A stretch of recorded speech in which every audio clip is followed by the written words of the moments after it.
Hey everybody, it's Randall again, back with another video.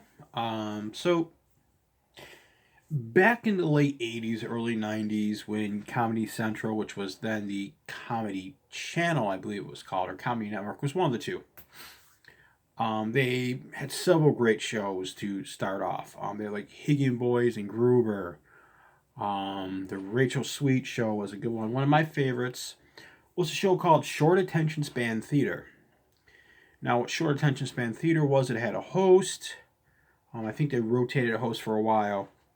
But Short Attention Span Theater basically played little clips. They were anywhere from, say, 45 seconds to maybe a minute and a half of various stand up comics.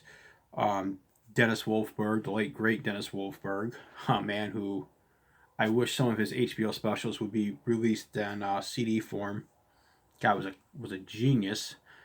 Unfortunately, we lost him too soon. Some of the other comics, there was an up and coming comic that they played a couple of times. Sarah Silverman, Sandra Bernhardt, Bob Saget. Man, there's so many. Some of the stand up that they had on there, they didn't have the great careers that some of the ones I'm mentioning have had. And as I sit there right now and I think about that show, Short Attention Speeder, which by the way, I wish Comedy Central would bring back Short Attention Span Theater and maybe Higgin Boys and Kruber. But I think about that, and one of the things that pops in my mind is Jeffrey Epstein. For those of you who don't know, Jeffrey Epstein committed suicide. Of course, it got the whole conspiracy people out there saying, oh, it was the Clintons, it was the Clintons. Listen, let's lay a couple things to rest here. I highly doubt, and I severely doubt, that the Clintons have that much pull. I mean, if they did, Hillary would be in office. If they did, you never would have heard about Monica Lewinsky. Okay? There is no deep state conspiracy theory with the Clintons. Okay? They do not have that power. Of course, you've also got the same thing going with Donald Trump. People thinking Donald Trump, he knew that the documents were being unsealed. He was worried Epstein was going to name names. So he figured, oh, I'll have him bumped off. So it's been kind of fun to watch the conspiracy theories fly. But then you realize the dark reality of it is that it's taken away from ICE. It's taken away from the focus that should be there. It's taken away from the focus on the 300 people who still remain, or excuse me, 360 people who still remain in lockup. It's taken away from every story we should be focusing on. Okay? And I think about that show, Short Attention Span Theater, and how the title was so prophetic because that's what we've become. We've become short attention span. It used to be if there was a huge breaking news story, it would be in the news for days. For days. If there was a huge story back before we had the internet, they used to run the morning paper and there'd be a daily paper, and some big metropolitan cities had the it was like the lightning edition, it was the extra edition, but it was all dedicated to one news story. And you don't see that anymore because technology changed, but you also don't see that anymore because we have a very short attention span. We've already forgotten about the shootings. We've already forgotten about Trump and how he was treated in El Paso and how they really did not want him there. We've forgotten about people who went to work and never came home because they were arrested by ICE. We have forgotten about that crying little girl already. All because Jeffrey Epstein either committed suicide or he was killed. As far as I'm concerned, the jury's still out about that.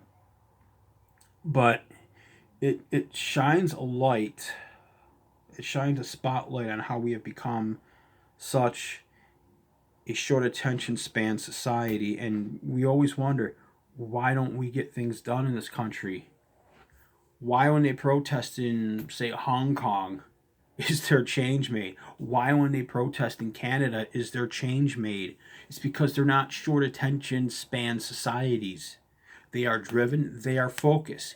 Here, we'll go to a protest, but we gotta be at home in time to watch our favorite show because the DVR is not working or you don't have a DVR. Oh, it's too cold out. I can't go out and protest today. Don't want to be inconvenienced. And we get caught up when the next news story hits and we totally forget. It's the old, oh, see what I got in this hand and see what I got in this hand. Focus on this hand. Forget what's in this hand and this hand goes away. So we need to change that. We need to stop being a short attention span society. We need to focus. We want change on guns. We need to focus. We can't get distracted by the Jeffrey Epstein stories and every other story that might break coming up this week. We need to keep our focus. We need to keep calling our elected officials. We need to stand up to the NRA. If you want change for healthcare, then you've got to stand up to the pharmaceutical industry. You've got to write your congressman, your senator, and you've got to stay at it. You've got to protest. You've got to do whatever, you've got to have that focus. Like they did back in the 60s. Man, I'm going to tell you something. They got things done in the 60s. Believe you me, they got things done in the 60s. Yeah, there were riots. There was destruction of private property and there was death. But telling you, man, they got things done. You have brave souls that started a sit-in. They knew they were going to get arrested and they knew what they faced. And they did it anyways. They weren't worried about getting home for their favorite TV show.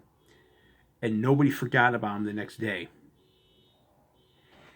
You see, if you want change in this country, the most important change that has to happen first is we need to stop becoming a short attention span society. We need to keep our focus. We need to keep our drive. We need to keep our enthusiasm for that which we want to change.